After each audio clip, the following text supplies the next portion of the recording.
The rain had barely stopped when 10-year-old Cale Beaumont, heir to a billion-dollar empire, found himself sinking helplessly into a pit of cold, choking mud. His wheelchair tilted dangerously, the wheels swallowed whole as terrified tears blurred his vision. People saw him. People stared. Some even filmed. But nobody stepped forward. Not even the nanny paid to protect him, who stood under the pavilion scrolling on her phone, dry and comfortable, pretending not to hear his desperate cries. "Please, someone, please help me," Cale whispered, voice breaking. And then, Sky appeared. A thin black girl in soaked sneakers, shivering in a torn hoodie, but with a heart bigger than everyone watching. She didn't hesitate. She didn't fear the mud. She didn't care who he was. She ran straight toward him. "I've got you," she whispered, pushing against the sinking chair with all her strength. Just as she fought to free him, a sleek black Mercedes screeched to a stop. The billionaire himself leapt out, fury blazing in his eyes. "Get away from my son," he shouted. The same billionaire who had chosen building wealth over raising the only child he had, who believed expanding his empire mattered more than the lonely boy sinking in the mud right in front of him. "Now, let me take you back. Back to the loneliness this little boy has been living in. And the cruel things the nanny has been doing behind closed doors." Because what Sky did that day didn't just save a child. It exposed everything. Before we dive into this story, tell us where in the world you're watching from and what time it is right now. Someone near you might be watching too. And don't forget to subscribe to support and appreciate the work we do on this channel. Cale's eyes opened to sunlight cutting through expensive curtains. The mansion was silent. Too silent. He tried to move, but his legs wouldn't respond. They never did. His small hands reached for the wheelchair beside his bed, pulling himself into it with practiced effort. Every morning started the same way. "Alone. Dad?" His voice came out weak, almost a whisper. No answer. The house was massive. 40 rooms. Gold fixtures. Marble floors. Paintings worth more than most people earned in a lifetime. But none of it could buy what Cale needed most. Someone who cared. Miss Hargrove appeared in the doorway, her face twisted in annoyance. She wasn't looking at him. Her eyes were glued to her phone, scrolling, tapping, completely absorbed. "Don't start whining," she snapped without even glancing up. "You're fine." Cale's chest tightened. He wasn't fine. He needed help getting dressed. He needed breakfast. He needed someone to just notice him. "Miss Hargrove, I said you're fine." She tossed a blanket onto the chair beside him like she was throwing trash. "Stop making everything difficult." Cale's words died in his throat. He rolled his wheelchair to the window, staring out at the garden. The grass sparkled with morning dew. Birds sang. The world outside looked beautiful, alive, free. He was trapped. Not by his wheelchair. Not by his disability. By neglect. His father, Richard Beaumont, was somewhere in the mansion. Cale could hear his voice echoing down the hallway, sharp, commanding, powerful. Richard was always busy. Always on a call. Always making deals, building empires, controlling millions. But he couldn't spare 5 minutes for his son. Cale pressed his forehead against the cold glass. He'd learned not to cry. Crying only made Miss Hargrove angrier. It made his father uncomfortable. So he swallowed the pain, buried it deep, and pretended everything was okay. But it wasn't okay. The mansion felt like a prison made of gold. Every room was perfect, polished, designed to impress. But there was no warmth. No laughter. No love. Just silence. Miss Hargrove walked past him again, still on her phone, laughing at something a friend said. She didn't even look at him. To her, Cale wasn't a child who needed care. He was a job. An inconvenience. A burden. Cale hugged his knees, pulling them close to his chest even though he couldn't feel them. His heart ached in a way his body couldn't. He wished someone would see him. Really see him. Not the wheelchair. Not the disability. Not the Beaumont name or the money. Just him. But today, like every other day, no one did. The mansion was silent again. And Cale was alone. Breakfast at the Beaumont mansion was supposed to be perfect. Crystal glasses. Fine china. Silver spoons that cost more than most people's rent. But perfection meant nothing when it came with cruelty. Miss Hargrove slammed a plate in front of Cale. Toast. Orange juice. Nothing else. Eat, she ordered, already turning away. Cale reached for the glass, his hands shaking slightly. The wheelchair made everything harder. Simple tasks became challenges.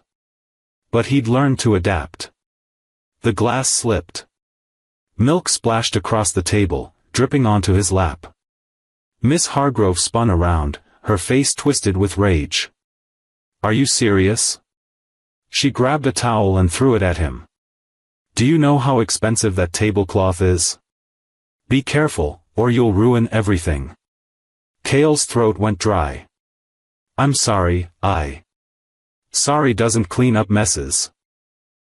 She wiped the table aggressively, muttering under her breath. Useless. Absolutely useless. Cale stared down at his toast. His appetite vanished. He wanted to say something. Wanted to defend himself. But the words wouldn't come. They never did around her. Miss Hargrove pulled out her phone, laughing at a text from a friend. Her whole mood shifted instantly, warm, bubbly, human. Just not with him. Cale chewed his toast slowly, each bite tasteless. The dining room was enormous, filled with expensive furniture and artwork. But it felt empty. Cold. He glanced at the jar of strawberry jam on the counter. His favorite. It sat there, just out of reach. Can I have some jam? He asked quietly. Miss Hargrove didn't even look up from her phone. No.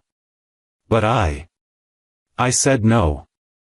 Her voice was sharp, final. You have enough.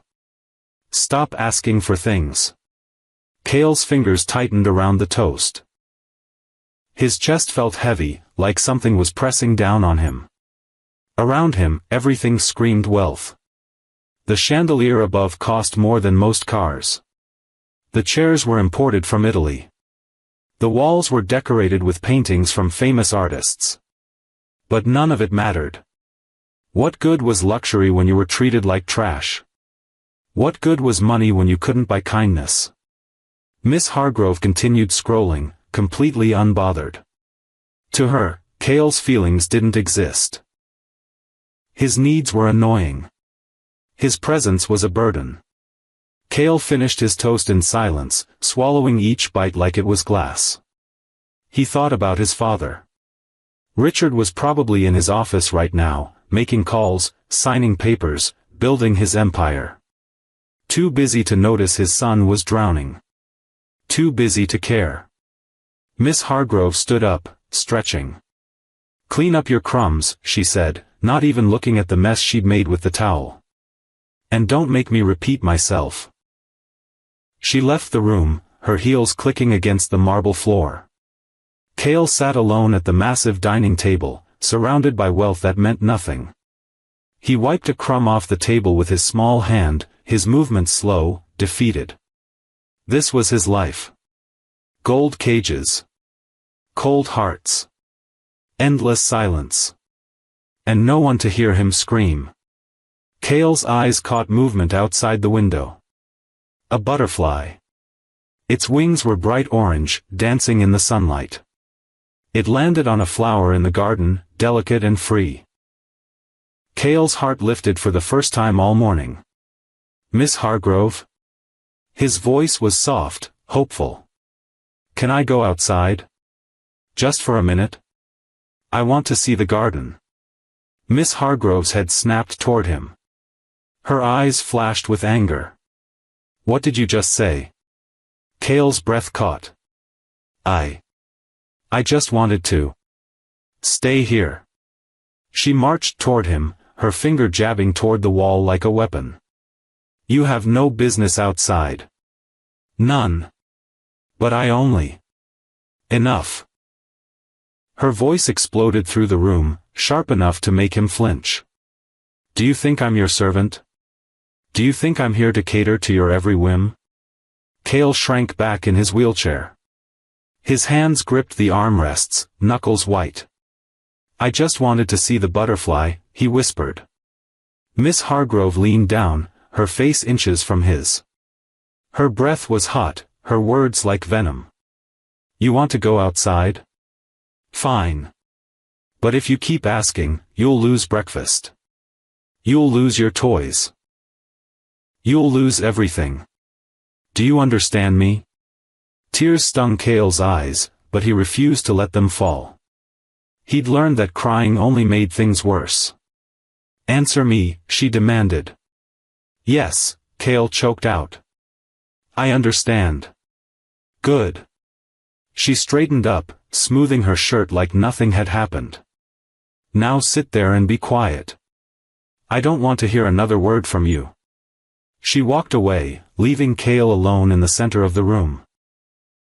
The butterfly was still outside, floating from flower to flower. Free. Alive. Everything Cale wasn't. He stared at it through the glass, his chest aching. The mansion around him was massive. 40 rooms. Endless hallways. A garden that stretched for acres. But he couldn't explore any of it. Every door felt locked. Every window felt like a barrier. Curiosity was supposed to be natural for kids. It was supposed to lead to learning, growth, adventure. But for Cale, curiosity was a crime. Every question was met with anger. Every request was shot down. Every spark of joy was crushed before it could grow. He wasn't living. He was surviving. The walls around him weren't just physical. They were emotional, invisible chains that kept him trapped in silence and fear. Miss Hargrove's voice echoed from the kitchen, talking on the phone again. She laughed at something her friend said, light and carefree. But with Cale, she was a different person. Cold. Mean. Cruel. He looked down at his hands, small and powerless. The mansion's grandeur mocked him. The expensive furniture, the gold fixtures, the art on the walls, all of it was meaningless. What good was a beautiful cage if you were still a prisoner? What good was wealth if it couldn't buy freedom, kindness, or love? Cale's gaze drifted back to the butterfly. It flew away, disappearing over the garden wall. He wished he could follow it. Wished he could escape. But he couldn't. So he sat there, trapped in silence, waiting for a life that felt like it would never come. 3 days ago, Richard Beaumont had made a promise. "We'll take a walk in the garden this week," he'd said, his hand briefly touching Cale's shoulder. "Just you and me. I promise." Cale had held on to those words like treasure. He'd counted down the hours. Marked the days. Imagined what it would feel like to finally spend time with his father, to feel the sun on his face, to be outside the walls that trapped him. Today was the day. Cale woke up early, his heart racing with excitement. He got dressed faster than usual, positioning his wheelchair near the door. Ready. Waiting. Miss Hargrove noticed immediately. "What are you doing?" she asked, her tone mocking. "Dad promised we'd go to the garden today," Cale said, his voice bright with hope. Miss Hargrove's lips curled into a thin smile. "Did he now?" She walked away without another word. Cale waited. Minutes turned into an hour. He kept glancing toward the hallway, listening for his father's footsteps. Every sound made his heart jump. Every voice made him sit up straighter. But Richard didn't come. Miss Hargrove passed by again, deliberately slow. She glanced at Cale, then at the door, then back at him. "Still waiting?" she asked sweetly. Cale nodded, refusing to give up hope. "Your father's busy," she said, her voice dripping with false sympathy. "Very important meeting. He won't be coming." "But he promised," Cale whispered. "Promises don't mean much when you're rich and powerful," Miss Hargrove said with a shrug. "You'll learn that eventually." She walked away, leaving Cale alone by the door. He stared at the entrance, his hands gripping the wheelchair rim so tight they hurt. Another hour passed. Then another. The clock on the wall ticked loudly, each second a reminder that his father wasn't coming. Cale's excitement slowly crumbled into disappointment. Then sadness. Then something worse, acceptance. This wasn't the first broken promise. It wouldn't be the last. Finally, the front door opened. Cale's heart leaped. Richard walked in, phone pressed to his ear, briefcase in hand. He was dressed in an expensive suit, his face focused, intense. "Dad!" Cale called out, his voice cracking with hope. Richard glanced at him briefly. His eyes registered recognition but nothing more. He covered the phone's microphone. "Not now, Cale. I have urgent business." And just like that, he walked past. Down the hall. Into his office. The door closed with a soft click. Cale sat frozen by the entrance, his wheelchair facing the now empty hallway. The garden was right outside. 10 feet away. Close enough to see the flowers, smell the fresh air, hear the birds singing. But it might as well have been 1,000 miles. Miss Hargrove reappeared, her smile victorious. "Told you," she said simply. Cale didn't respond. He couldn't. The lump in his throat was too big. He slowly rolled his wheelchair away from the door, back into the center of the mansion. The broken promise hurt more than hunger. More than Miss Hargrove's cruelty. More than anything physical ever could. Because it taught him something devastating. His father's love couldn't be counted on. Wealth couldn't buy attention. And promises were just words that disappeared like smoke. Cale hugged himself, learning a lesson no child should ever have to learn. He was alone. Truly, completely alone. Cale sat surrounded by toys. Building blocks. Action figures. A remote control car he couldn't use because Miss Hargrove had hidden the batteries. Everything a rich kid could want. Everything except what he actually needed. His favorite building blocks were missing. Miss Hargrove had taken them yesterday as punishment for knocking over a glass of water. An accident. But accidents didn't matter to her. Cale tried to build a tower with what was left. His small hands stacked the pieces carefully, one on top of another. But the structure was wrong. Unbalanced. Incomplete. Just like him. The tower collapsed. He tried again. It fell. Again. Fell. Outside, he heard something that made his chest tighten. Laughter. Children's laughter. It drifted through the mansion grounds from somewhere beyond the walls. Probably from the park nearby. Kids running, playing, being normal. Being free. Cale rolled his wheelchair to the window and pressed his forehead against the cold glass. He couldn't see them, but he could hear them. Their joy felt like a knife twisting in his heart. What did it feel like to play with friends? What did it feel like to be wanted? He didn't know. He'd never experienced it. The mansion was his entire world. These walls. These rooms. This silence. Miss Hargrove passed by the doorway and stopped. She saw him at the window, heard the distant laughter, and smiled. Not a kind smile. A cruel one. "Stop daydreaming," she said, her voice sharp and dismissive. "No one out there cares about you anyway. No one cares what you feel." Cale's hands tightened on the windowsill. "They have their own lives," she continued, walking closer. "Their own friends. Their own fun. And you? You're just a boy in a wheelchair who nobody wants to deal with." Her words landed like punches. Cale wanted to scream. Wanted to fight back. Wanted to tell her she was wrong. But deep down, a terrible voice whispered that maybe she was right. Maybe he was unlovable. Maybe his disability made him too much work. Maybe that's why his father stayed away. Miss Hargrove left the room, satisfied with the damage she'd done. Cale stayed at the window, listening to the fading laughter. The children were leaving. Moving on. Living their lives. And he was still here. Trapped. He looked around the room. Gold picture frames. Expensive paintings. Furniture that cost more than most people earned in a year. But it was all hollow. The mansion wasn't a home.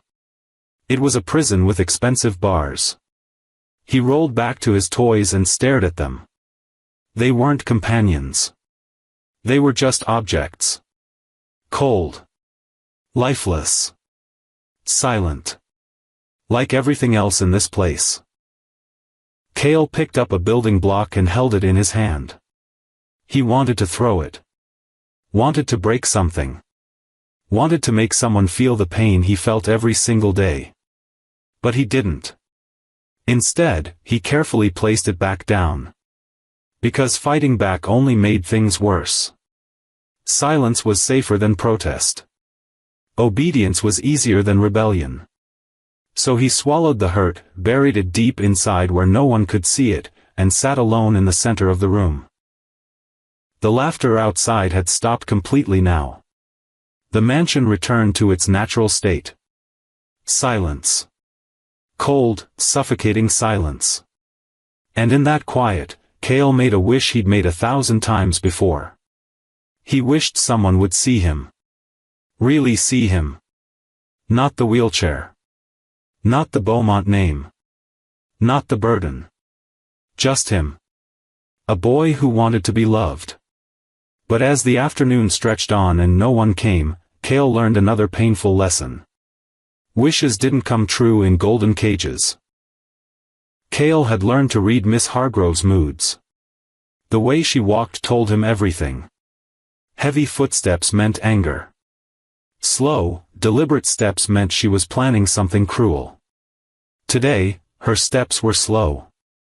She found him in the hallway, trying to reach the library. He wanted to find a book, something to escape into, a world where he wasn't trapped and alone. Miss Hargrove blocked his path. "Going somewhere?" she asked, her voice low and dangerous. "I just wanted a book," Cale said quietly. She crouched down, her face level with his.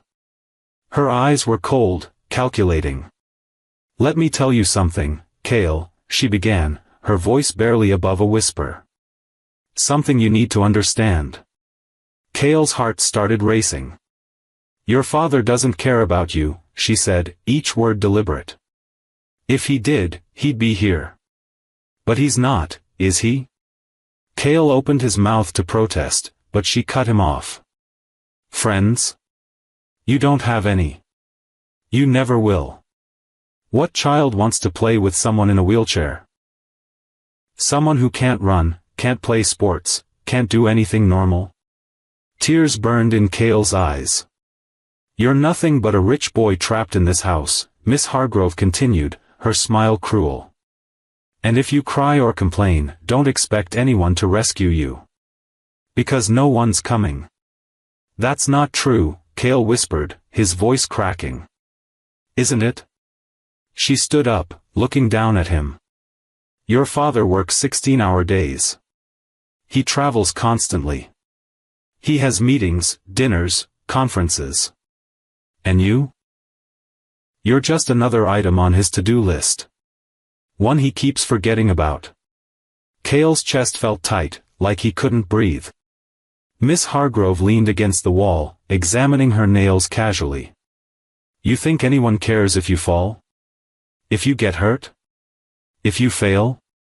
She paused, letting the words sink in. They don't. Only you can deal with it. Only you. No one else will help you.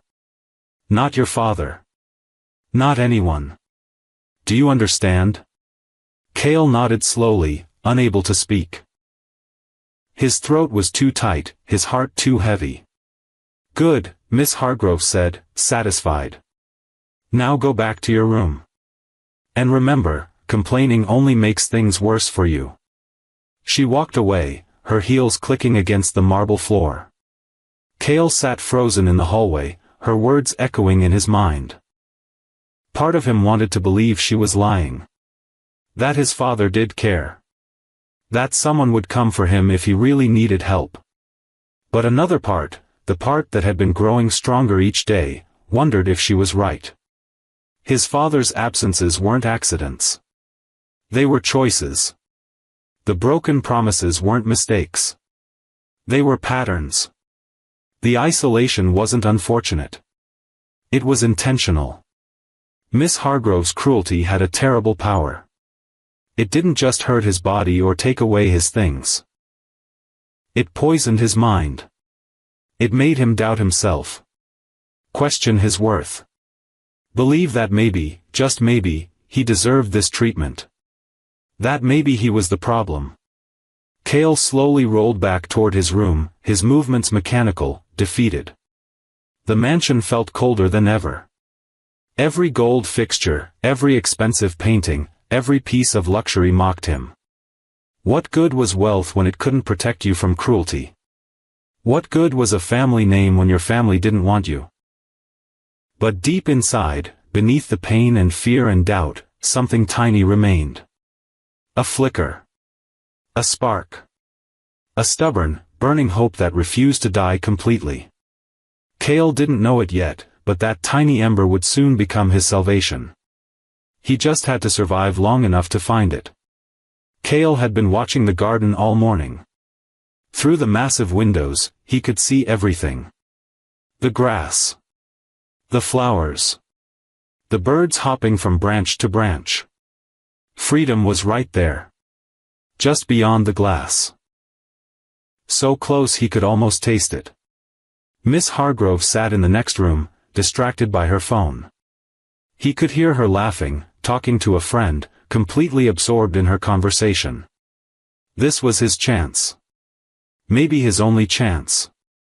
Cale's heart pounded as he slowly, quietly, rolled his wheelchair toward the door. Every movement felt loud. Every turn of the wheel sounded like thunder in his ears. He kept his eyes on Miss Hargrove through the doorway. She wasn't looking. She was facing away, phone pressed to her ear. Just a little further. The door was 10 feet away. Then 5.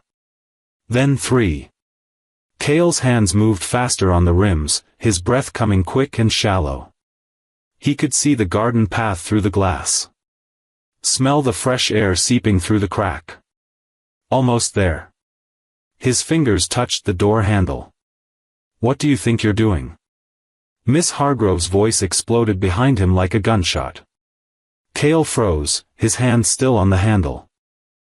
She appeared beside him in an instant, her face twisted with fury. Her hands grabbed the back of his wheelchair and yanked it backward violently. Cale's body jolted. His head snapped back. Pain shot through his neck. You can't go out there, she screamed, spinning his wheelchair to face her. Are you trying to embarrass yourself? To embarrass me? I just wanted. I don't care what you wanted. She leaned down, her face inches from his. You don't get to make decisions. You don't get to do whatever you want. Do you understand? Tears blurred Cale's vision. Answer me, she demanded. Yes, he whispered. Yes, what? Yes, I understand. Miss Hargrove straightened up, smoothing her shirt. Good. Now get back to the center of the room and stay there. Cale didn't move fast enough. She grabbed his wheelchair and pushed him roughly across the floor, wheels squeaking against the marble. She positioned him in the center of the room, far from any doors or windows. Don't move, she ordered. Not an inch. Then she walked away, back to her phone, back to her conversation, back to pretending he didn't exist. Cale sat motionless, staring at the door he'd been so close to reaching. The garden that had been within his grasp now felt miles away. His chest ached with something deeper than physical pain. It was the crushing weight of helplessness. The suffocating reality that he had no control over his own life. He couldn't leave. Couldn't explore. Couldn't experience even the simplest freedom. The mansion wasn't just his home. It was his cage. And Miss Hargrove was the warden who made sure he never forgot it. Minutes passed. Then an hour. Cale remained in the center of the room, exactly where she'd left him. He didn't dare move. Didn't dare try again. Because trying only brought pain. Hoping only brought disappointment. Fighting only made things worse. So he sat there, surrounded by gold and luxury and wealth that meant absolutely nothing. A prisoner in paradise. A bird with clipped wings in a gilded cage. Outside, the sun shone bright and warm. The birds sang. The world continued, alive and beautiful and free. But inside these walls, time stood still. And Cale was trapped. The door he'd almost reached seemed to mock him now. It wasn't locked. It wasn't even guarded. But it might as well have been a fortress wall. Because Miss Hargrove's cruelty was a stronger barrier than any lock could ever be. Comment freedom if you're rooting for Cale to escape this nightmare. Hit subscribe, you won't believe who saves him next. And Cale was learning a terrible truth. Sometimes the worst prisons aren't made of bars. They're made of fear. We're going to the park today. Richard's words had come suddenly that morning. No explanation. No warmth.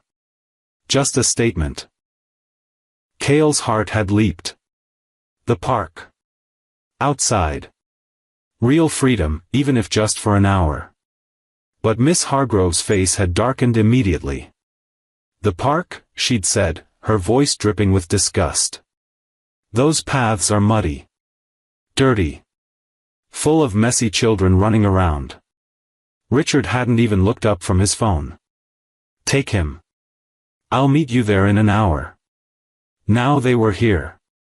The park stretched out before them, green and alive. Children played on swings. Families sat on benches. Dogs ran through the grass. Everything Cale had dreamed about. But Miss Hargrove's mood was poisonous. She pushed his wheelchair with rough, jerky movements. Every bump felt intentional. Every turn was too sharp. This is a waste of time, she muttered under her breath. Dragging a wheelchair through dirt. As if you can actually enjoy this. Cale ignored her, his eyes wide, taking in everything. The trees. The sky. The sounds of life happening all around him. It was beautiful. Miss Hargrove stopped abruptly at a narrow trail. Cale looked ahead and his stomach dropped. The path was covered in puddles. Thick, dark mud lined both sides. It looked dangerous. Unstable. Miss Hargrove, maybe we should take a different path. This is the path, she said coldly. You wanted to come to the park. This is what parks look like. She positioned his wheelchair at the entrance to the trail and stepped back. Go ahead, she said, crossing her arms. Or are you too scared? Cale's hands trembled on the rims. The mud looked deep. The wheels would sink. He knew it. I don't think I can. Of course you can't, Miss Hargrove interrupted, pulling out her phone. You can't do anything. But you insisted on coming here, so go. Her eyes gleamed with something cruel. Something calculated. She wanted this. Cale realized it too late. She wanted him to fail. Wanted him to struggle.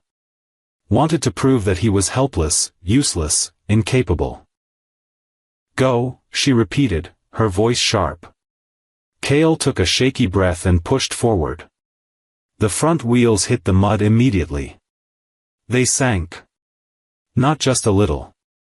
They sank deep, swallowed by the thick earth. Cale pushed harder, his small hand straining against the rims. But the wheels wouldn't move. They spun uselessly, digging deeper instead of pushing forward. Panic flared in his chest.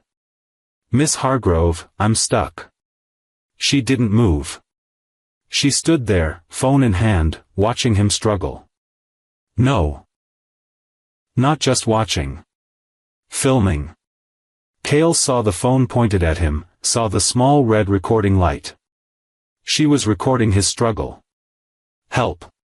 Cale's voice cracked. Please, I can't. Try harder, she said flatly, still filming. Use your arms. Isn't that what you're supposed to do? Tears stung his eyes as he pushed again. And again. The wheelchair rocked but didn't move. The mud held it tight, like hands pulling him down. His arms burned. His chest heaved. Sweat dripped down his face despite the cool air. Please, he begged. Please help me. Miss Hargrove smiled. Not a kind smile. A satisfied smile.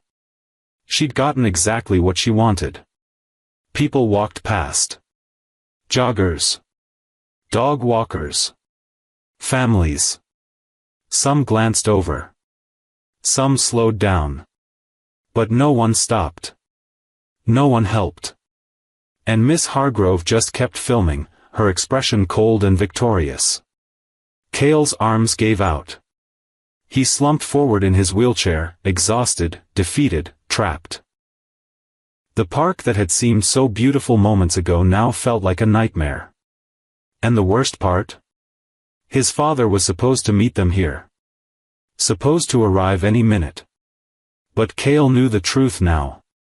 No one was coming to save him. Not his father. Not Miss Hargrove. No one. He was alone. Completely alone. The front wheels sank deeper. Cale pushed with everything he had left, but the mud was relentless. It pulled at the wheelchair like quicksand, dragging him down instead of letting him move forward. His arms screamed in pain. His hands were raw from gripping the rims so tight. Please, he gasped, his voice barely a whisper now. Someone, help. Miss Hargrove stood 10 feet away, phone still recording. Her face showed no concern. No guilt. Just cold satisfaction. Maybe if you tried harder, she said loud enough for others to hear, you wouldn't need so much help all the time. Her words were designed to shame him. To make any potential helper think twice. A jogger passed by, slowing down. His eyes met Cale's. Cale's heart jumped with hope. But the jogger glanced at Miss Hargrove, saw her calm expression, and kept running. If the adult wasn't worried, why should he be? A woman walking her dog stopped next. She frowned, looking at the wheelchair trapped in mud. Is he okay? She asked Miss Hargrove. He's fine, Miss Hargrove replied smoothly. Just learning a lesson about being more careful. The woman hesitated, then nodded and walked away. Cale's hope shattered. No one was going to help. They all saw Miss Hargrove standing there, calm and collected. They assumed everything was under control. That this was intentional. A teaching moment. They didn't see the cruelty. The calculated abuse. The way she was enjoying his suffering. Another family walked past. A couple. 3 teenagers on bikes. An elderly man with a cane.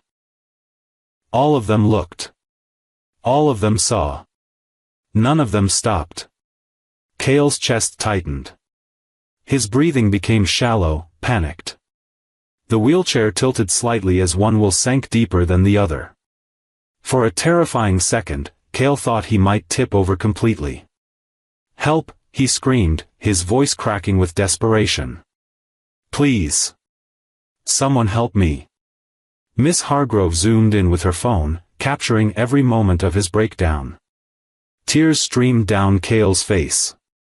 His whole body shook. This was it. This was how he'd be remembered. Not as a person. Not as a child who deserved love and care. As a spectacle. A moment of entertainment for Miss Hargrove's cruelty. The park, filled with life and movement and people, became a silent graveyard around him. Everyone was too busy. Too uncomfortable. Too willing to believe that someone else would handle it. Cale's arms gave out completely. He slumped forward, exhausted, defeated. He'd tried everything.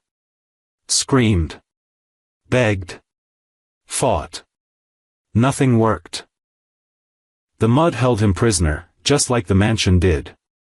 Just like Miss Hargrove did. Just like his father's neglect did. He was trapped. Always trapped. Then, from the corner of his eye, he saw movement. Different movement. Not someone walking past.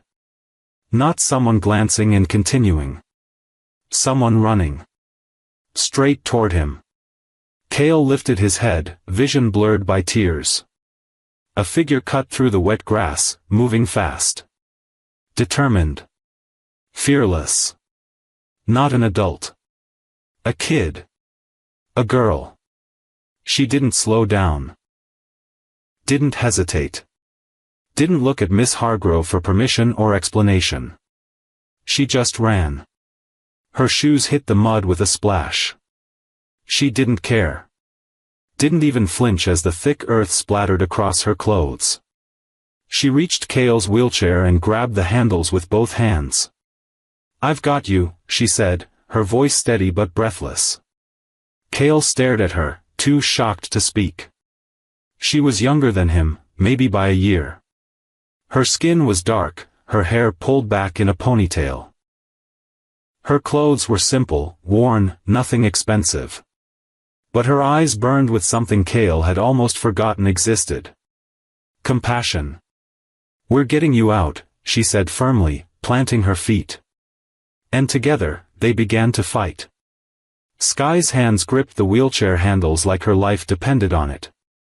"On 3, she said, her voice cutting through Cale's panic. 1, 2, 3. She pulled with everything she had. The wheelchair didn't budge. The mud held tight, sucking at the wheels like a living thing. But Sky didn't give up. She adjusted her stance, planted her feet deeper, and tried again. "Come on," she grunted, straining against the weight and resistance. Cale's hands found the rims again. He pushed while she pulled. Inch by inch, the wheelchair began to move. The mud fought back, making terrible sucking sounds as it released its grip. Sky's shoes sank deeper with every step backward, but she didn't stop. "Almost there," she gasped. "Keep pushing." Cale's arms burned, but he pushed harder than he'd ever pushed before. Not because he was strong. Because someone was finally fighting with him instead of against him. The front wheels broke free with a loud pop. Sky stumbled backward but kept her grip. She dragged the wheelchair another foot, then another, until all the wheels were on solid ground. They both collapsed, breathing hard. Cale stared at her, unable to form words. Mud covered her completely. Her shoes were destroyed.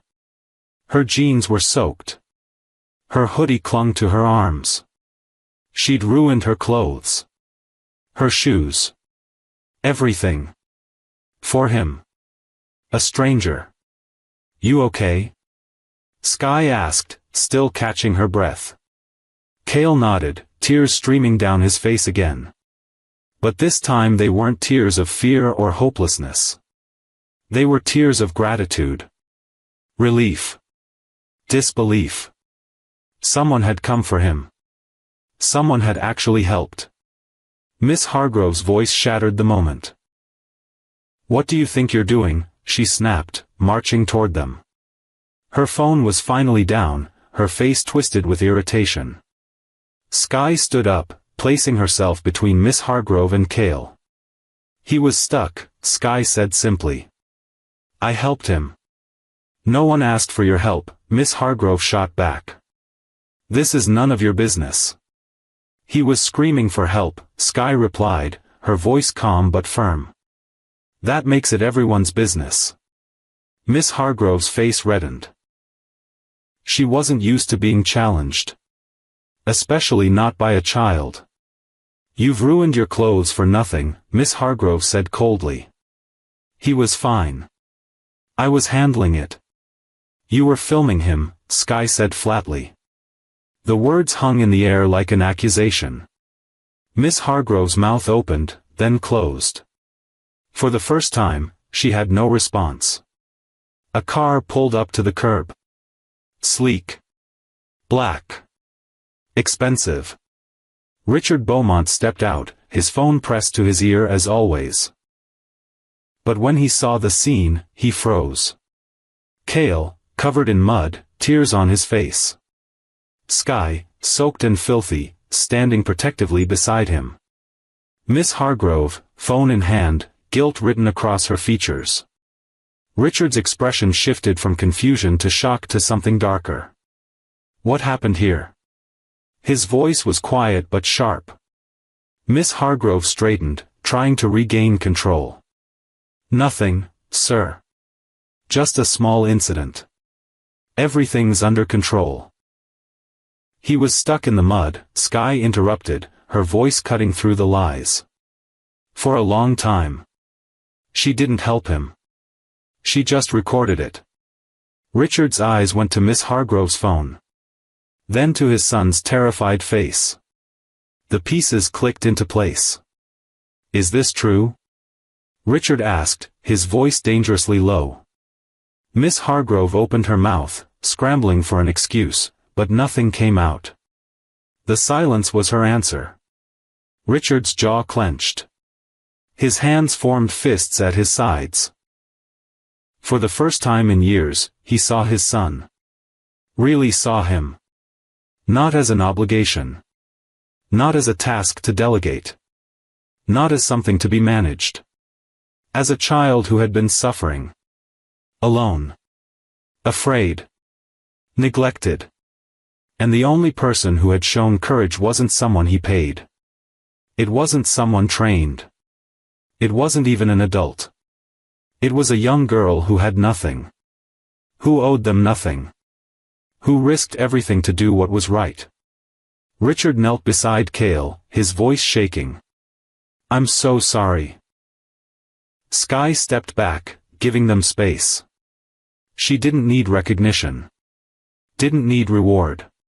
She had done the unthinkable simply because it was right. And in that moment, everything changed. Type hero if Skye's courage gave you chills. Subscribe now, the father's reaction in the next scene will shock you. Richard Beaumont stood frozen, his expensive suit suddenly feeling like a costume. Everything he thought he knew was crumbling. His eyes moved across the scene again. Cale's wheelchair, caked in mud. His son's tear-stained face. The girl covered in filth who had done what no one else would. And Miss Hargrove, standing there with her phone, caught. Get in the car, Richard said to Cale, his voice hollow. Skye helped push the wheelchair toward the Mercedes. Richard watched her struggle with the uneven ground, this young girl who'd already given so much, still giving more. He should have been the one helping. He should have been there. But he wasn't. He was never there. The realization hit him like a freight train. Richard looked at Miss Hargrove. Really looked at her. The woman he'd trusted with his son's care. The woman he'd paid generously. The woman who'd had complete access to Cale while he was busy building his empire. How long? Richard asked quietly. Sir, I don't know what you... How long has this been happening? Miss Hargrove's composure cracked. Nothing was happening. He got stuck in mud. Children get stuck sometimes. You were filming him. Richard's voice was like ice. While he screamed for help. While he struggled. You stood there and filmed. I was documenting. You were enjoying it. The words landed like a slap. Miss Hargrove's face went pale. Richard pulled out his own phone. Show me yours. Excuse me? Your phone. Show me. Now. Miss Hargrove clutched it tighter. This is my personal property. You're fired, Richard said flatly. Hand over the phone, or I'll have the police retrieve it as evidence of child endangerment. The threat worked. Miss Hargrove's hands shook as she unlocked the device and handed it over. Richard scrolled through the video. His stomach turned. The footage showed everything. Cale's panic. His desperate cries for help. The people walking past. And Miss Hargrove's voice, cold and mocking, telling him to try harder. Richard's grip tightened on the phone. His jaw clenched so hard it hurt. This wasn't just today. This was every day. This was months, maybe years, of his son suffering while he was too busy to notice. Too important to care. Too focused on money to see what really mattered. He looked at Cale, now sitting in the car, Sky beside him. His son looked small. Fragile. Broken. Richard had done this. Not Miss Hargrove. Not alone, anyway. He had created the environment where this could happen. Where cruelty could thrive in silence. Where his son's cries for help went unheard because no one was listening. Richard's eyes burned. He couldn't remember the last time he'd cried. Probably at his wife's funeral, 5 years ago. After she died, he'd thrown himself into work. Buried his grief in meetings and deals and expansion. He'd convinced himself that providing wealth was the same as providing care. That paying for the best nanny, the best doctors, the best everything meant he was a good father. He'd been wrong. Catastrophically wrong. Sky emerged from the car, her mission complete. She started to walk away, not looking for thanks or reward. Wait, Richard called out. She turned, her expression guarded. What's your name? Sky. Sky, Richard repeated, his voice thick with emotion. Thank you. You saved my son when I... His voice broke. When I wasn't there to do it myself. Sky studied him for a moment. She was young, but her eyes held wisdom beyond her years. He needed someone, she said simply. That's all. The words cut deeper than any accusation could. He needed someone. And Richard hadn't been that someone. A billionaire with unlimited resources, and he couldn't give his son the one thing that mattered most. Presence. How can I repay you?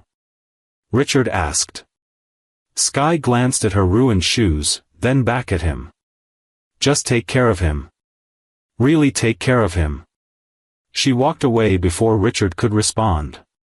He stood there in the park, his world shattered, finally understanding what he'd lost. And what he needed to fight to get back. His son's trust. The mansion felt different when they returned. Colder. Darker. Like the walls themselves were holding secrets. Richard had driven in complete silence. Cale sat in the back, still trembling, still processing everything that had happened. Miss Hargrove had taken a separate car, summoned by Richard with a single text, my office. Now she stood before his desk, her composure barely holding. Richard didn't sit. He paced, his mind racing through every interaction, every moment he dismissed as normal. "How long have you been treating my son this way?" His voice was controlled but dangerous. Miss Hargrove lifted her chin. "I don't know what you mean. I've provided excellent care." "Excellent care?" Richard's voice rose. "You left him stuck in mud while you filmed him. He needed to learn." "Learn what?" "That no one cares if he suffers." Miss Hargrove's mask slipped. "He's a rich child, Mr. Beaumont. He has everything. A mansion. Toys. The best medical care. He doesn't need coddling on top of all that. He's a child." Richard slammed his hand on the desk. "A child who needs care. Attention. Love." "Love?" Miss Hargrove laughed bitterly. "You're one to talk about love. When was the last time you spent more than 5 minutes with him?" The accusation hung in the air. Richard's jaw tightened. "That's not." "It's exactly the point," Miss Hargrove continued, emboldened by his silence. "You hired me to do a job you didn't want to do yourself. Feed him. Dress him. Keep him occupied. You didn't want a caregiver. You wanted him managed. Handled. Out of your way." Richard's fists clenched. She was right. And that made it worse. "So I managed him," Miss Hargrove said coldly. "I kept him quiet.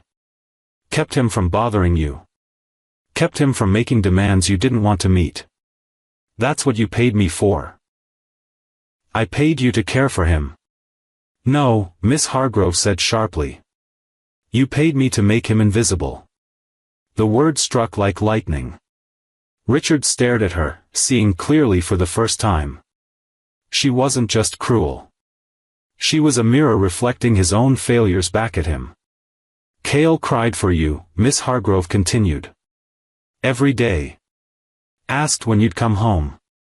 When you'd play with him. When you'd keep your promises." Richard's chest tightened.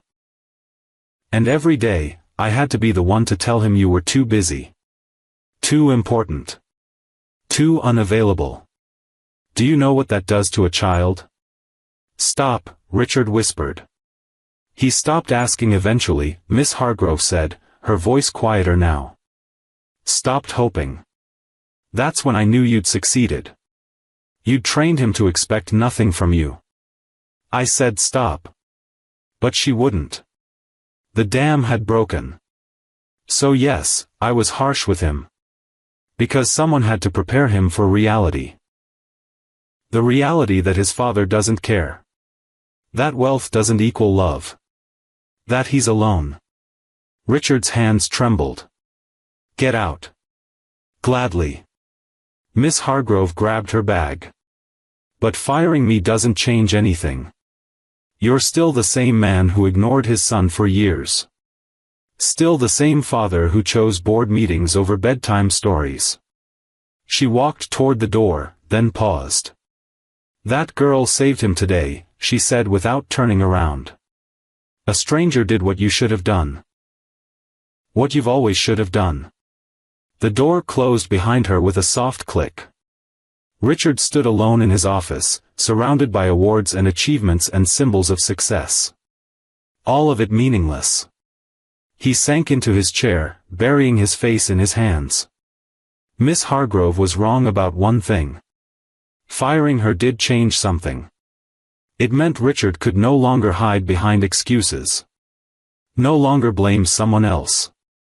No longer pretend the problem was just a bad employee. The problem was him. And for the first time in years, Richard Beaumont, master of business, controller of millions, builder of empires, felt completely powerless. Because the one thing that mattered most, he'd already lost. His son's trust.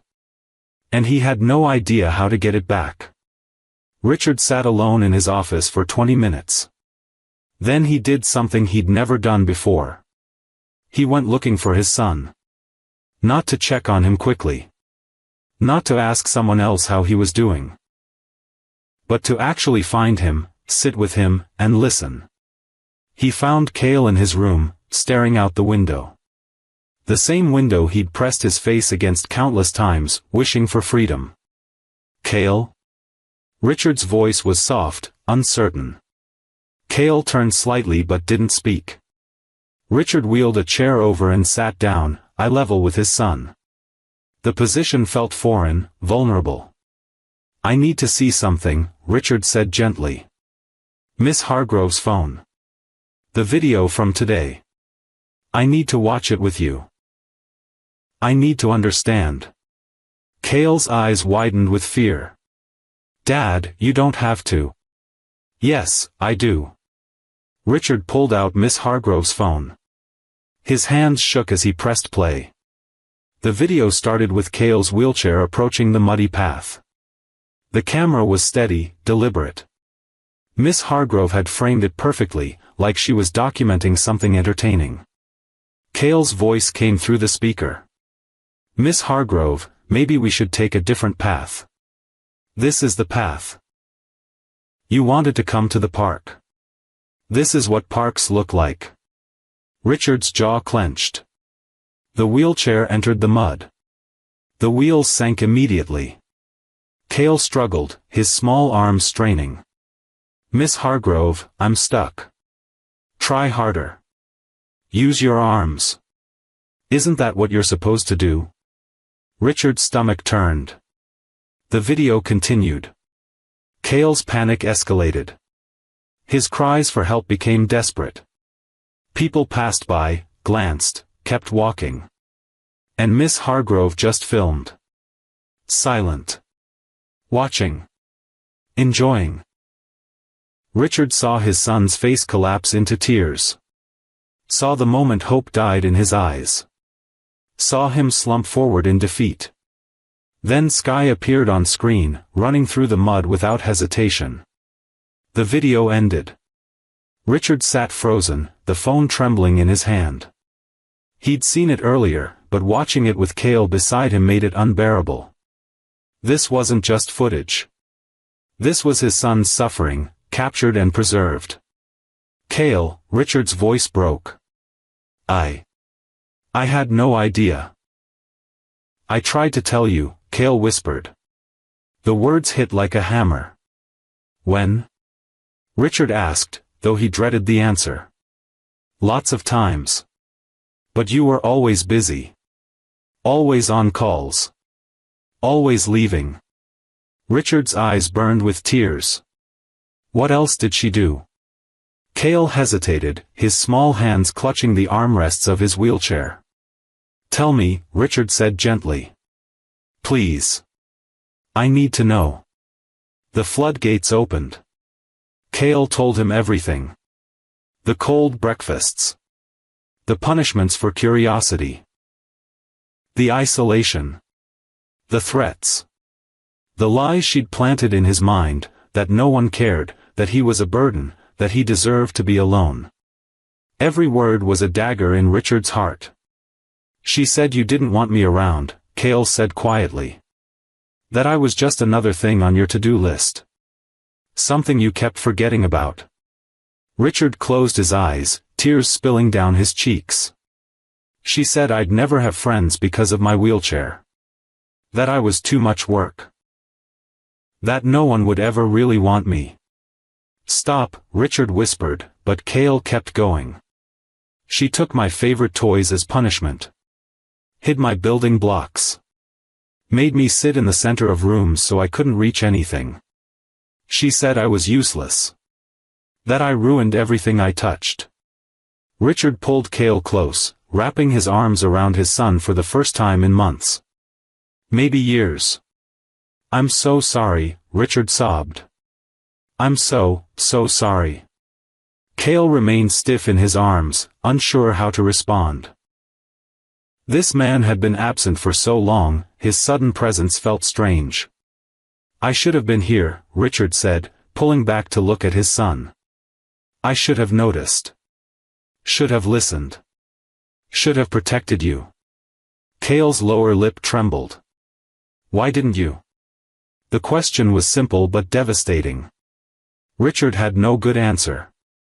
No excuse that would make it right.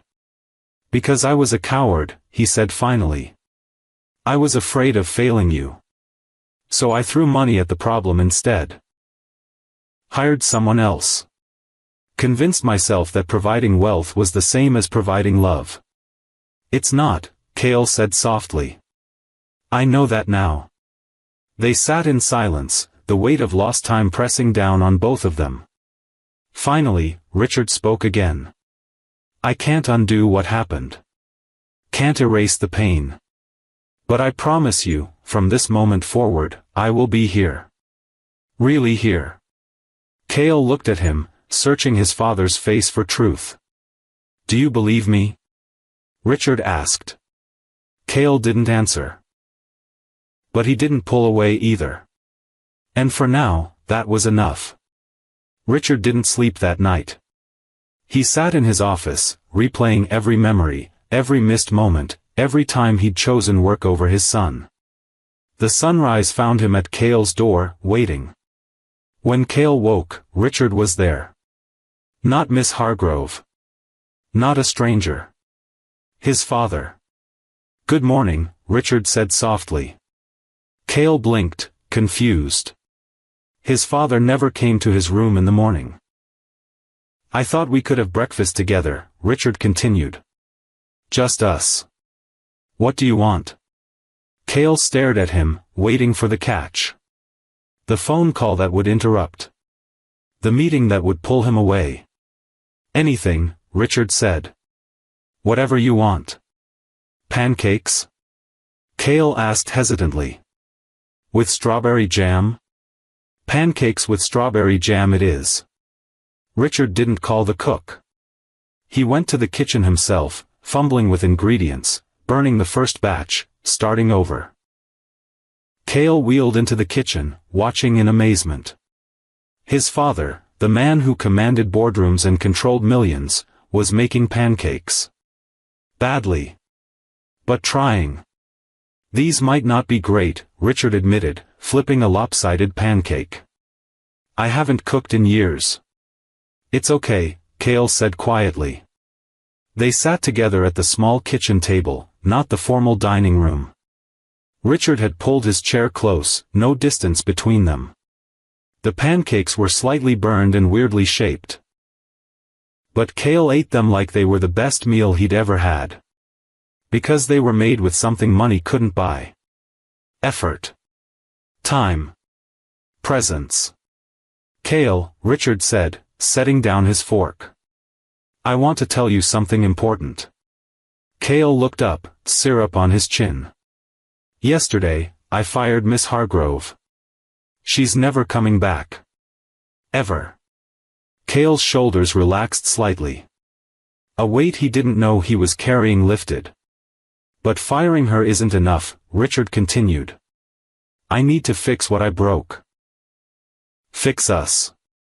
And I don't know how to do that. What do you mean? Cale asked. I mean I need your help. I need you to teach me how to be your father again. The words hung in the air, vulnerable and raw. I know I can't erase the past, Richard said. Can't give you back the years I stole. But I can start now. Today. This moment. Cale's eyes glistened with tears. I'm going to clear my schedule, Richard said. Cancel meetings. Delegate projects. Whatever it takes. Because nothing is more important than you. Cale wanted to believe him. But belief required more than words. How do I know you mean it? Cale asked, his voice small. Richard knelt beside the wheelchair, taking his son's hands. Because I'm going to prove it. Every single day. Not with promises. With actions. He paused, meeting Cale's eyes. I'm going to be here for breakfast. Here for lunch. Here for dinner. I'm going to read you stories. Play games. Listen when you talk. Ask about your day. Your fears. Your dreams. Cale's chin trembled. I'm going to take you to the park. The real park, not the muddy nightmare from yesterday. We'll go to museums. Movies. Anywhere you want. What about your work? Cale asked. Work will be there. It'll always be there. But childhood won't. Your childhood. Our chance to be a real family. Richard squeezed his son's hands gently. I can't force you to forgive me. Can't make you trust me overnight. But I'm asking for a chance. Just one chance to show you I've changed. Cale searched his father's face. Behind the expensive suit and powerful presence was something he'd never seen before. Fear. Vulnerability. Genuine love. Okay, Cale whispered. Okay? One chance. Richard's eyes filled with tears. He pulled Cale into a hug, holding him like he was the most precious thing in the world. Because he was. Thank you, Richard whispered into his son's hair. Thank you for giving me another chance. They stayed like that for a long time, two broken people beginning the slow process of healing. Outside, the sun climbed higher, casting warm light through the kitchen windows. The mansion that had felt like a prison was starting to feel different. Not perfect. Not fixed. But hopeful. And for the first time in years, Cale felt something he'd almost forgotten. Safe. The next morning, Richard was there again. And the morning after that. And the one after that. Cale kept waiting for it to stop. For his father to slip back into old patterns. For the phone calls to win. For the meetings to matter more. But they didn't. Richard had meant what he said. On day 3, Richard read Cale a story before bed. His voice was rusty, unpracticed, but Cale didn't care. He listened to every word, watching his father's face, still testing if this was real. On day 5, they played a board game. Richard lost spectacularly, and instead of getting frustrated, he laughed. Actually laughed. Cale had forgotten what his father's laugh sounded like. On day 7, Richard asked a question that changed everything. What scares you most?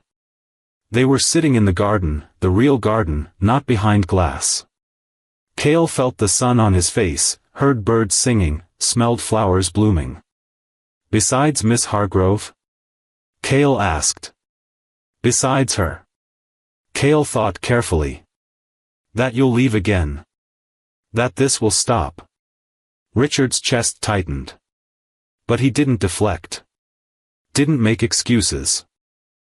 That's fair, he said quietly. I've given you every reason to believe that.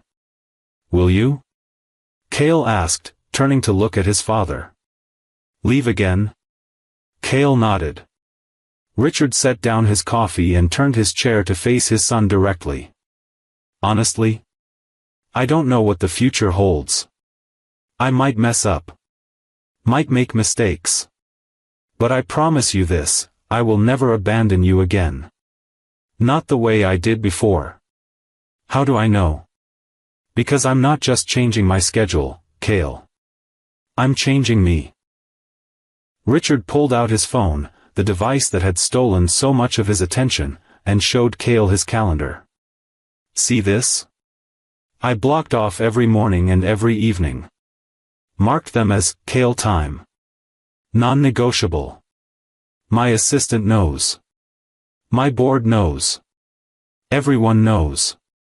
Cale studied the screen, seeing his name repeated across weeks and months.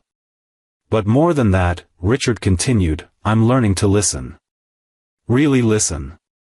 Not just hear words but understand feelings. He paused, choosing his words carefully. Miss Hargrove taught me something, even though she didn't mean to. She showed me that presence without empathy is worthless. I could be in the same room as you but still miles away if I'm not actually paying attention. Cale absorbed this slowly. So when you talk, Richard said, I'm going to put down my phone. Stop thinking about work. Focus on you. Just you. What if something important happens at work? You're what's important, Richard said firmly. Not contracts. Not deals. Not money. You. The words settled between them like a promise carved in stone. A butterfly landed on Cale's armrest. The same bright orange he'd wanted to see before, when Miss Hargrove had punished his curiosity. Richard noticed Cale's eyes light up. Want to follow it? Richard asked, standing up. Really? Really? They moved through the garden together, Richard pushing the wheelchair slowly, letting Cale lead.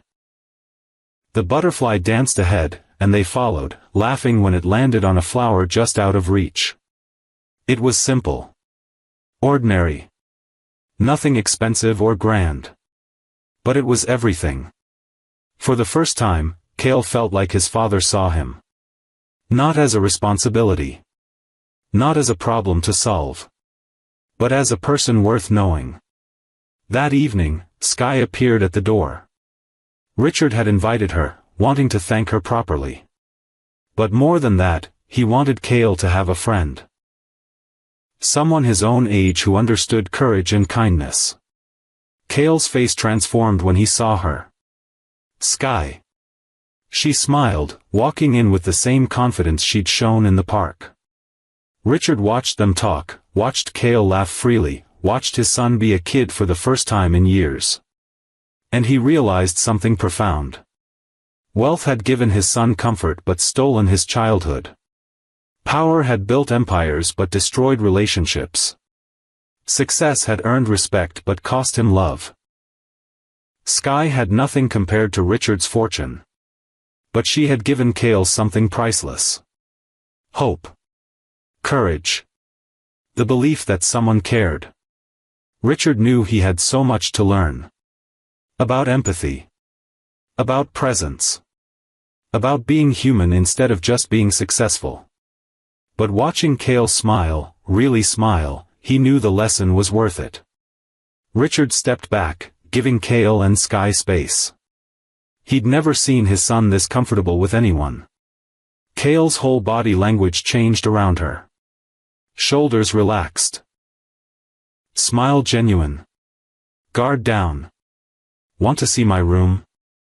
Cale asked Skye. Sure. Richard followed at a distance, observing. Skye moved through the mansion without awe or intimidation. The gold fixtures, expensive art, and luxury didn't impress her. She was focused entirely on Cale. In his room, Cale showed her his building blocks. The ones Miss Hargrove had returned after being fired. I used to try building towers, Cale explained. But they always fell. Skye picked up a block, examining it. That's how building works. You try, it falls, you try again. But what if it keeps falling? Then you figure out what's wrong. Maybe the base is weak. Maybe you're rushing. Maybe you need help. She started stacking blocks carefully, showing him. See? Foundation first. Strong bottom, everything else can grow.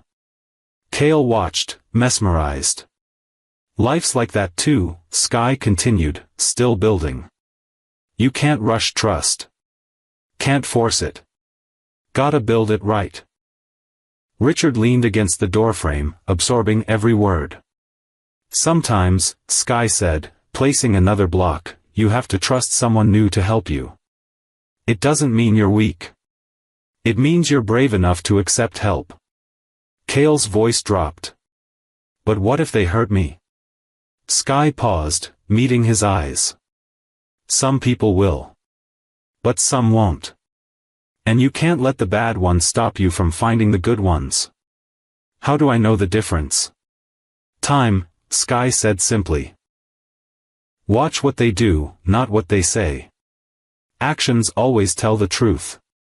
She glanced at Richard meaningfully. Your dad says he's changed. That's good. But words are just the start. Watch what he does. Every day. That's what matters. Richard felt the weight of her gaze. This young girl was holding him accountable in ways no business partner ever had. What if I'm too scared? Cale asked. Sky set down the block she was holding. Being scared is normal. I was scared in that park too. You were? Yeah. I thought maybe I'd make it worse. Maybe I wasn't strong enough. Maybe someone would yell at me.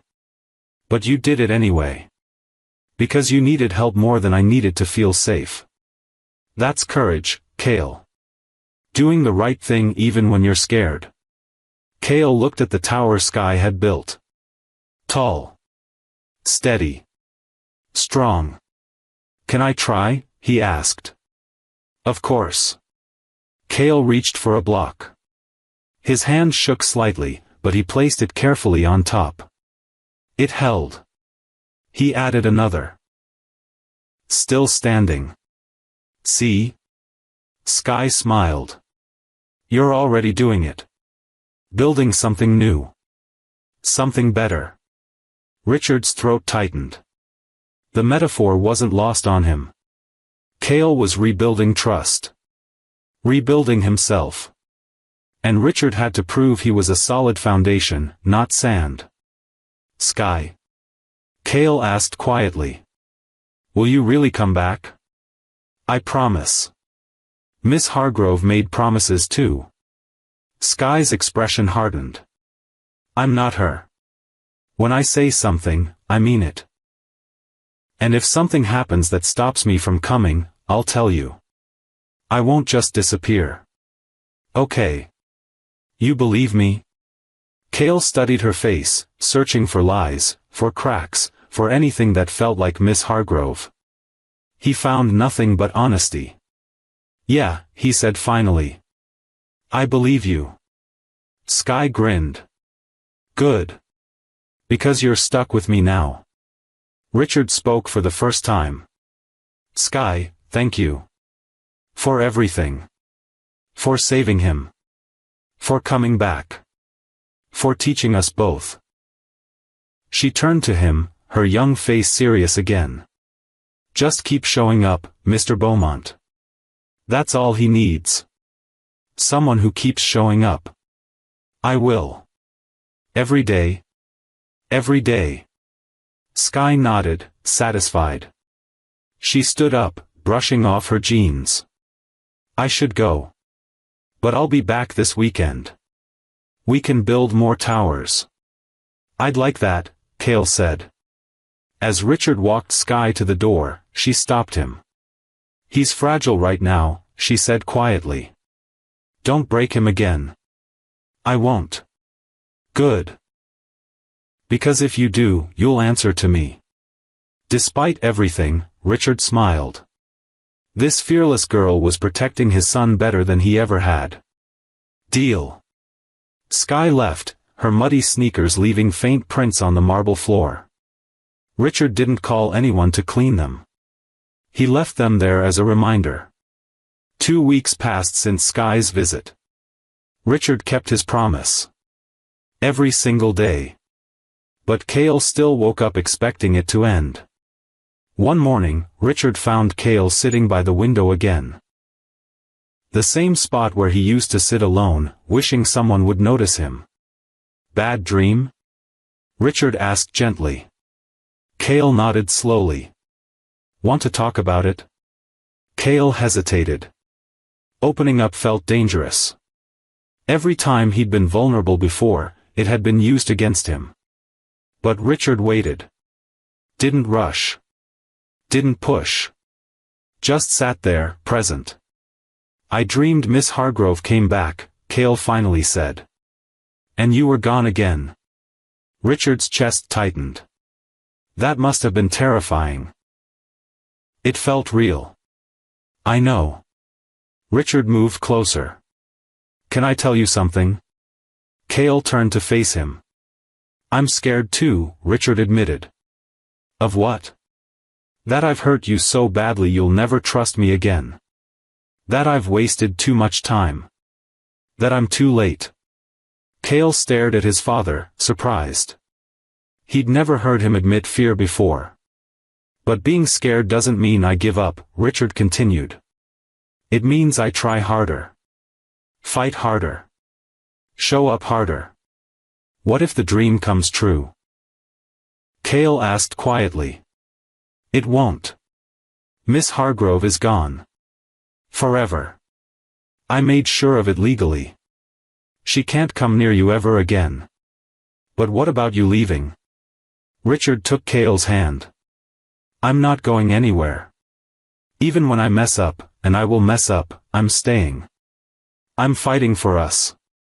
Cale's eyes filled with tears he'd been holding back.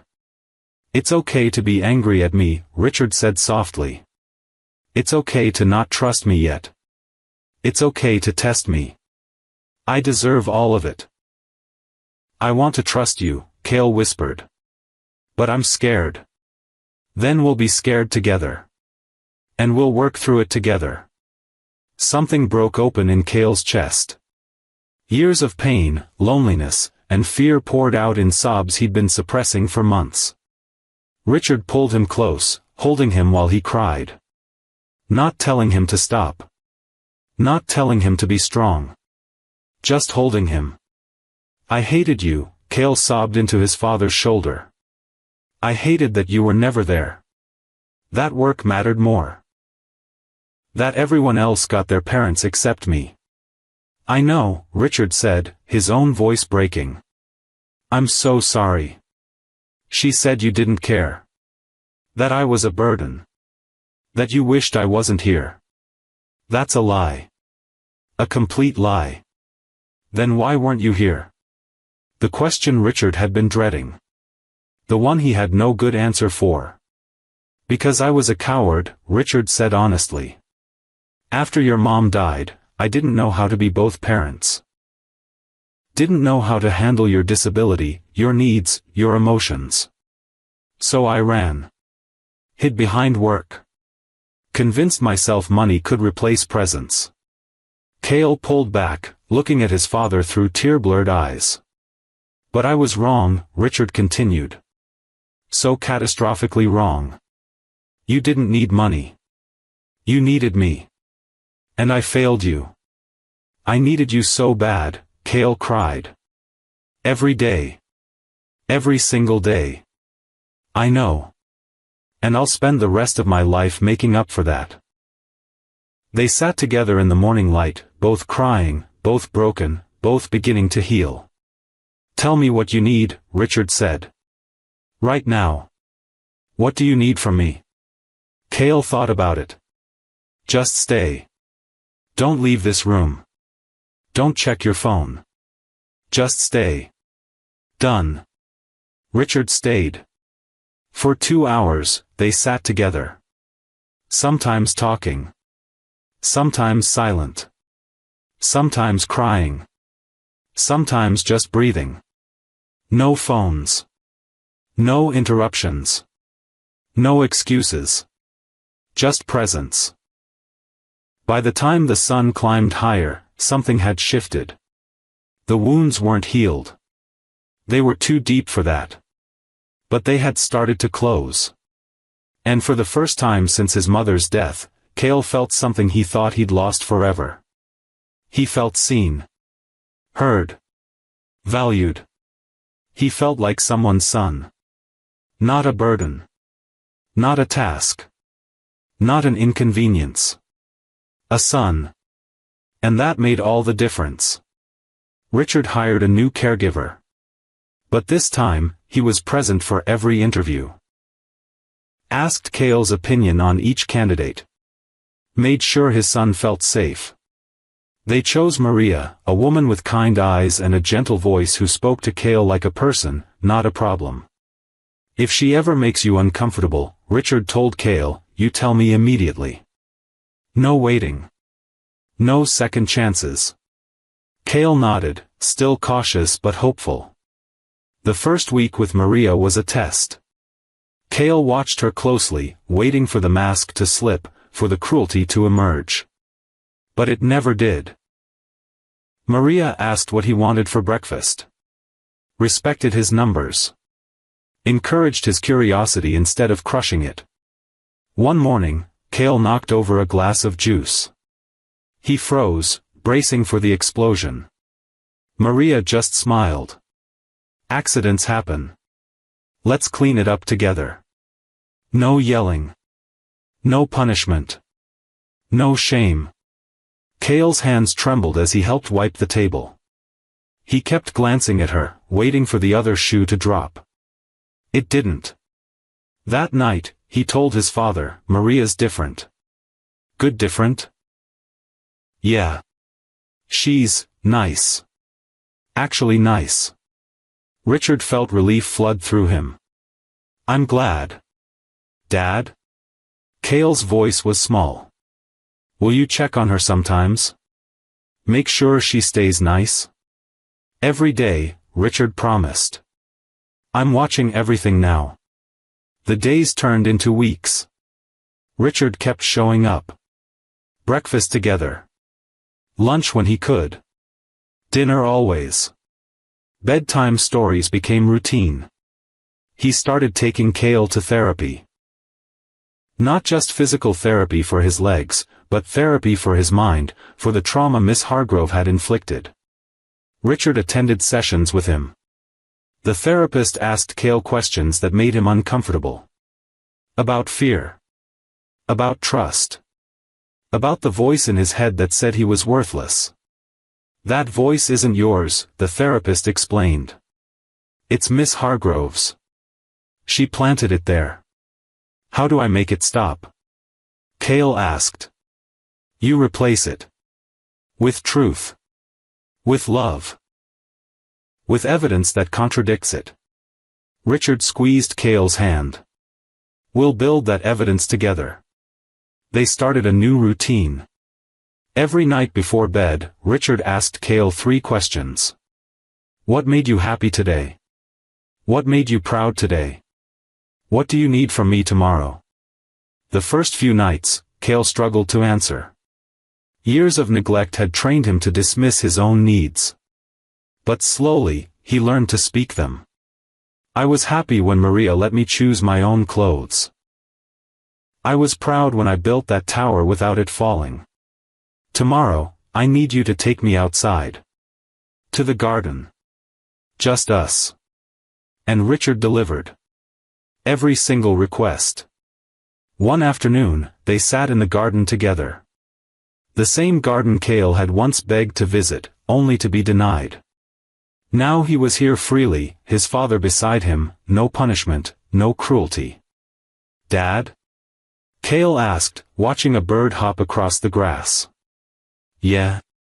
Do you remember when I asked to see the butterfly? Richard's face darkened. Yes. Miss Hargrove said I had no business outside. That I was wasting her time. I'm sorry I wasn't there to stop her. But you're here now. Richard looked at his son, seeing the forgiveness forming slowly, carefully. Am I doing enough? Richard asked. Be honest. Cale thought about it. Really thought about it. You're doing more than enough, he said finally. You're doing what I always wanted. You're being my dad. Richard's eyes burned with tears. That's all I want to be. They sat in comfortable silence, the sun warm on their faces. Sky visited again that weekend. She brought a soccer ball, modified so Cale could play from his wheelchair. The 3 of them played in the garden, laughing when the ball went wild, cheering when Cale scored. Richard watched his son's face transform. Pure joy. Unguarded happiness. This was what childhood should look like. Later, as Sky prepared to leave, she pulled Richard aside. You're doing good, she said simply. You think so? I know so. Cale smiles now. Real smiles. That's because of you. Richard felt something he hadn't felt in years. Pride. Not in business deals or profits. Pride in being a father. That night, as Richard tucked Cale into bed, his son grabbed his hand. "Don't go yet. I'm not going anywhere. I mean ever. Don't go ever." Richard sat on the edge of the bed. "I won't. I promise." Cale studied his face, searching for truth. And he found it. 3 months had passed since the park incident. Cale was different now. Stronger. Not physically, but internally. He'd learned something powerful through all the pain. Survival made you resilient. One afternoon, a boy at the park stared at Cale's wheelchair. His mother pulled him away quickly, whispering something Cale couldn't hear. The old Cale would have shrunk. Would have believed Miss Hargrove's lies, that he was a burden, that nobody wanted him around. But the new Cale sat straighter. "Some people don't understand," Sky said, noticing his reaction. "But that's their problem, not yours." "I used to think I was the problem," Cale admitted. "You're not. You never were."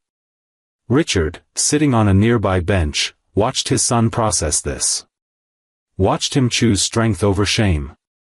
"Miss Hargrove used to say nobody would want to be my friend because of this." Cale tapped his wheelchair. "Miss Hargrove was a liar," Sky said firmly. "I'm your friend. And this wheelchair doesn't change that." Cale smiled. A real, genuine smile. Later that week, Maria took Cale to a store. A man cut in front of them in line, acting like Cale was invisible. "Excuse me," Cale said, his voice clear and strong. "We were here first." The man turned, startled. "Oh, I didn't see." "You saw," Cale interrupted calmly. "You just didn't think I mattered." Maria's eyes widened. She'd never heard Cale speak up like this. The man's face reddened. He stepped back, embarrassed. "Sorry." In the car afterward, Maria asked, "Where did that come from?" "I'm tired of being invisible," Cale said. "I was invisible in my own home for years. I'm not doing it anymore." When Richard heard the story that night, his heart swelled with pride. His son was finding his voice. "I'm proud of you," Richard said. "For what?" "For standing up. For knowing your worth." Cale looked at his father. "You taught me that. By showing up.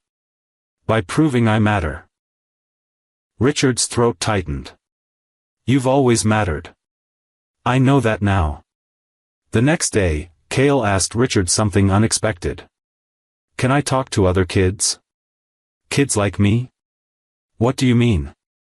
"Kids who have disabilities. Kids who might feel alone like I did." Richard paused, surprised. "You want to help them?" "Yeah. I know what it's like. Maybe I can make it easier for someone else." Within a week, Richard had arranged for Cale to visit a children's hospital. Cale spoke to kids in wheelchairs, kids with crutches, kids who felt different and alone. "It gets better," Cale told a young girl who reminded him of himself. "Not easier. But better. You learn that you're stronger than you think." "How do you know?" she asked. "Because I survived something terrible. And if I can survive that, you can survive this." The girl's eyes lit up with hope. Richard watched from the doorway, seeing his son transform pain into purpose. This was strength. Real strength. Not the kind that came from money or power. The kind that came from surviving darkness and choosing to bring light to others. That evening, Sky came over with news. "I'm starting a program at my school," she announced. "Teaching kids about helping people with disabilities. About not walking past when someone needs help." "Because of what happened in the park?" Cale asked. "Yeah. I keep thinking about all those people who walked past you. I want to change that." Cale grinned. "That's amazing. You inspired it, Sky said. Your courage inspired me. My courage? You're the one who ran through mud to save me. And you're the one who survived years of abuse and came out kind instead of bitter. That's courage. Richard listened, amazed. These two children had more wisdom than most adults he knew. They'd both experienced hardship. Sky through poverty. Cale through neglect and abuse. But neither let it destroy them. They chose strength. Chose kindness. Chose to make the world better. That night, as Richard tucked Cale in, his son said something profound. Dad, I'm glad it happened. Richard froze. What? Everything with Miss Hargrove. I'm glad. Cale, you don't have to. No, listen. If it hadn't happened, we wouldn't be here. You wouldn't have changed. I wouldn't have met Sky. I wouldn't know how strong I am. Richard sat down heavily. That's a very mature way to look at it. I'm not saying it was okay. It wasn't. But I'm not going to let it ruin me. I'm going to let it make me better. Richard pulled his son into a hug, overwhelmed with admiration. You're stronger than me, he whispered. No, Cale said. We're both strong now. Together. And that was the truth. Adversity hadn't broken them. It had rebuilt them into something stronger. 6 months after the park incident, Richard planned something special. A return to the park. The same park. The same path. But this time, everything would be different. Are you sure about this? Cale asked when his father told him. Only if you're ready. We don't have to. Cale thought about it. The park still held painful memories. But it also held something else. The moment his life changed. I'm ready, he said. They arrived on a sunny Saturday morning. Sky was already there, wearing new sneakers. She'd kept the muddy ones in her closet as a reminder. Maria came too, along with several other families from the hospital program Cale had started visiting. Richard had organized a small gathering. Not for publicity. Not for business. For Cale. The park was alive with people. Some recognized Cale from the news story that had quietly circulated. A video someone had taken, not Miss Hargrove's cruel footage, but one showing Sky's rescue. It had gone viral. Millions of views. Comments calling Sky a hero. Comments praising Cale's resilience. But today wasn't about fame. It was about closure. They walked, and rolled, to the exact spot where Cale had been stuck. The mud had dried. The path had been repaired. The city had even installed a proper accessible route after hearing the story. Cale stared at the ground where his wheelchair had sunk. This is where I thought everything was over, he said quietly. Sky stood beside him. This is where everything started. Richard knelt beside his son. This is where I woke up. Where I finally saw what mattered. Cale looked around at the people gathered. Kids in wheelchairs. Parents who'd heard his story. Strangers who'd been moved to help others after watching Sky's courage. I want to say something, Cale announced. Everyone quieted. 6 months ago, I was stuck here. Not just in mud. In life. I felt invisible. Worthless. Alone. His voice was steady, strong. A lot of people walked past me that day. They saw me struggling, but they didn't stop. And I don't blame them. Sometimes people don't know how to help. Or they assume someone else will. He turned to Sky. But this girl. My best friend, she didn't walk past. She ran toward me. And that changed everything. Sky's eyes glistened. She taught me that one person caring is enough. One person's courage can save someone. One person's kindness can change a life. The crowd was silent, captivated. My dad made mistakes. Big ones. He wasn't there when I needed him. But he's here now. And that's what matters. People can change. People can grow. People can become who they're supposed to be. Richard's face was wet with tears.